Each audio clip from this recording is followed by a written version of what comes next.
Good morning dear students. कल CBSE का message आ चुका है कि 10th के जो बोर्ड एग्जाम्स थे वो कैंसिल हो गए और 12th के जो बोर्ड एग्जाम्स थे वो पोस्टपोन हो गए।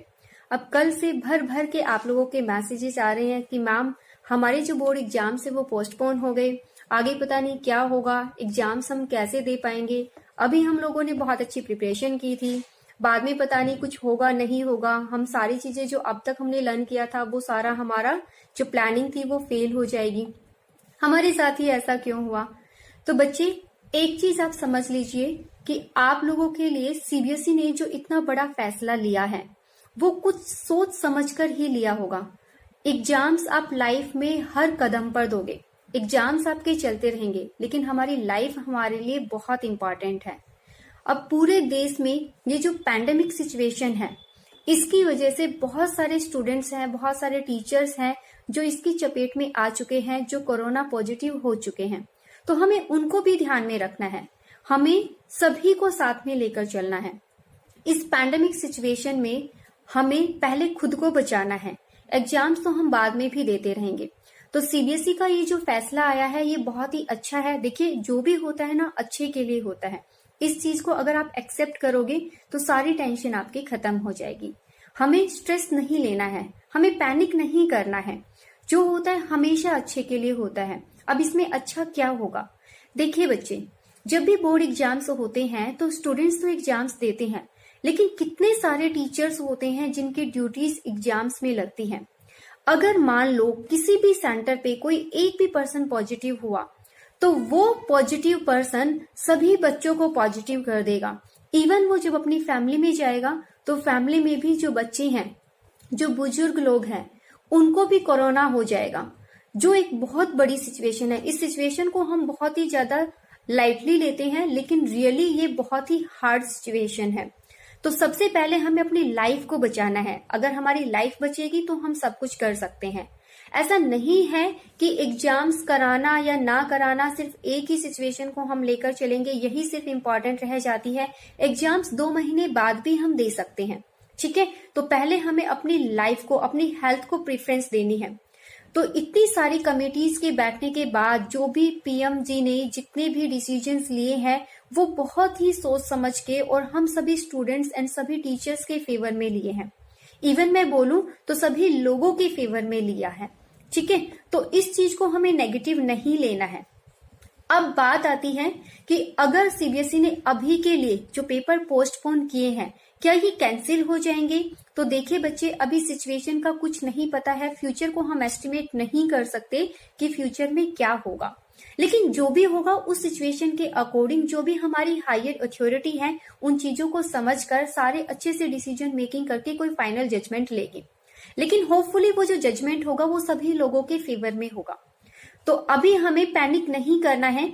अभी हमने क्या करना है, देखिए जो हो गया हो गया। अब फ्यूचर का हमें सोच के चलना है कि इन केस अगर सिचुएशन ठीक हो जाती है तो मे बी आपके पेपर नेक्स्ट मंथ या उससे नेक्स्ट मंथ हो जाएंगे। लेकिन अगर सिचुएशन चेंज नहीं होती है तो हमारे पास क्या क्या अल्टरनेट बच जाएंगे, हमें उन चीजों पर फोकस करना है। क्योंकि जो चीजें हमारे हाथ में है ही नहीं उसकी टेंशन लेने से क्या फायदा। तो जो चीजें हमारे हाथ में हैं हम उन चीजों पर अच्छे से प्लानिंग करके चलेंगे। अब ऑप्शन क्या बचते हैं? अगर हम अपने पॉइंट ऑफ व्यू से बोले तो ऑप्शन क्या बचते हैं कि भाई ज्यादा से ज्यादा जो होगा, अगर ये सिचुएशन बहुत ज्यादा ठीक नहीं होती तो मे बी चांसेस है कि ऑनलाइन एग्जाम्स कंडक्ट करा ले।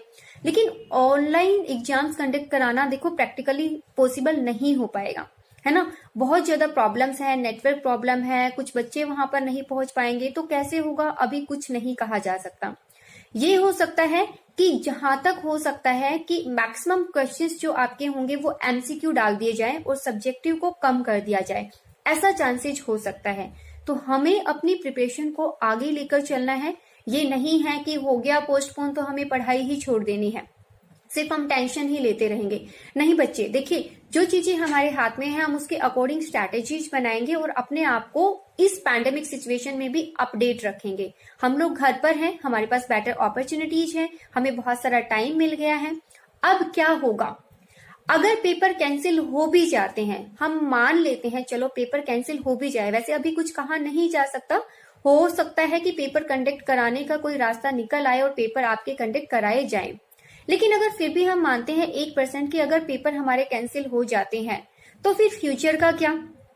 हर बच्चे ने सोच के चला है कि भाई 12th क्लास का पेपर देने के बाद में, बोर्ड एग्जाम देने के बाद में मुझे फ्यूचर में ये चीजें करना है। एक एम है आप लोगों का, किसी को डॉक्टर बनना है, किसी को सीए बनना है ना, किसी को सीएस बनना है। तो जो आपका एम है अब आपको उस पर भी फोकस करना है। अब तक जो आप स्टडी करते थे, जो आप टाइम इतना सारा अपनी स्टडी को देते थे, उसको अब 2 पार्ट्स में आपको डिवाइड करना है। हाफ टाइम आपको देना है अपनी स्टडी के लिए, क्योंकि आपको सारी चीजें टच में रहेंगी तो आप उस चीज को अच्छे से कर पाओगे। तो स्टडी के टच में रहना है, डेली थोड़ा थोड़ा पढ़ना है, और हाफ टाइम जो आपका होगा वो आपको देना है अपने फ्यूचर के लिए। अब देखिए बच्चे, अब क्या चांसेस जो अभी दिखाई हमें देते हैं वो क्या हो सकता है कि भाई अगर आपके पेपर पोस्टपोन हुए हैं, मे बी आपके कैंसिल हो जाते हैं, या किसी सिचुएशन में होते भी हैं आपके कम मार्क्स आते हैं, तो क्या उन मार्क्स के बिहाफ पर यूनिवर्सिटीज में आपको एडमिशन मिल जाएगा?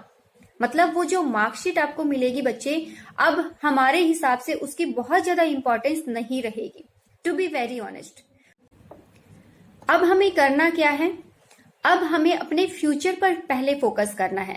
देखिए, करंट सिचुएशंस को हम लोग बहुत ज्यादा हैंडल नहीं कर सकते, लेकिन अपने फ्यूचर की प्लानिंग तो हम आज ही कर सकते हैं। तो इसलिए हमें अपने एमसीक्यू पोर्शन को थोड़ा सा स्ट्रॉन्ग बना के चलना है। अगर यूनिवर्सिटीज में आपको एडमिशन लेना है तो वो जो एंट्रेंस होगा, उस एंट्रेंस की प्रिपरेशन हमें अभी से करके चलनी है। अब एमसीक्यू पोर्शन रेडी करने के पीछे, प्रिपेयर करने के पीछे भी एक बहुत बड़ा लॉजिक है, और इससे आपको 2 बेनिफिट होंगे। एक तो आपकी जो करंट स्टडी है ये उसमें भी हेल्प करेगा, और दूसरा आपका जो एंट्रेंस एग्जाम होगा उसमें भी हेल्प करेगा। अब बात आती है कि अगर हमें एंट्रेंस एग्जाम की प्रिपरेशन करनी है तो उसमें लर्न क्या करना होगा, उसमें क्या आएगा? तो बच्चे, उसमें बेसिक ही चीजें आती है जो 12th पर ही बेस्ड होती है। आपको 12th में जो भी आपने सब्जेक्ट्स पढ़े हैं उन्हीं के बेस पर, उन्हीं में से सारे क्वेश्चंस जो होते हैं वो आपके एंट्रेंस में पूछे जाते हैं। तो अब वो बोरिंग सी पढ़ाई छोड़कर कि हम सिर्फ रट्टा लगाते रहे, हम बार बार उन्हीं बुक्स को पढ़ते रहे, आप रैंडमली चैप्टर वाइज एमसीक्यूज को प्रिपेयर करना स्टार्ट कर दीजिए। ठीक है, जहां भी आपको प्रॉब्लम आती है आप अपने टीचर्स की हेल्प ले सकते हैं, आपके जो भी ट्यूशन पर जो आपके टीचर्स हैं आप उनकी हेल्प ले सकते हैं, अपने सीनियर्स की हेल्प आप ले सकते हैं, बट एमसीक्यू पोर्शन पे ज्यादा से ज्यादा फोकस कीजिए। ठीक है, क्योंकि अब की जो मार्कशीट होगी उसकी इंपॉर्टेंस बहुत कम होगी। तो बेसिक जो आपको जज किया जाएगा वो आपके एंट्रेंस के बेस पर आपको जज किया जाएगा, और यूनिवर्सिटी आपको एडमिशन उसी के बेस पर देगी। तो इसलिए इस पैंडेमिक सिचुएशन में हमें पैनिक नहीं करना है, चीजों को पॉजिटिव लेकर चलना है, और ये सोचना है कि जो होता है अच्छे के लिए होता है। हाँ, ये हो सकता है कि इस टाइम पर हमें वो चीज समझ नहीं आ रही है कि हमारे लिए क्या पॉजिटिव है, बट अगर आप ध्यान से उस चीजों को थोड़ा सा सबको ध्यान में रखते हुए सोचोगे तो आपको पता लगेगा कि लाइफ से ज्यादा इंपॉर्टेंट अभी फिलहाल के लिए कुछ भी नहीं है। ठीक है, तो हमें घर पर ही रहते हुए अपने आप को सुरक्षित रखना है, और अपने फ्यूचर की प्लानिंग्स में अभी से हमें जुट जाना है। ठीक है, wish you very all the best मेरे बच्चे। आपको बिल्कुल भी टेंशन लेने की जरूरत नहीं है, जो भी फैसला होगा, जो भी जजमेंट होगा, हमेशा आप लोगों के फेवर में होगा। आपको जब भी किसी हेल्प की रिक्वायरमेंट होती है आप मुझे मैसेज कर सकते हो, आप मुझे इंस्टाग्राम पर भी फॉलो कर सकते हो। जो भी क्वेरीज होती है, जो भी आपको लगता है कि हमें बात करनी चाहिए या हमें इस पर्टिकुलर टॉपिक में कोई प्रॉब्लम आती है, तो आप कभी भी मुझे मैसेज ड्रॉप करके चीजें कंफर्म कर सकते हो। ठीक है, ओके, बाय बाय।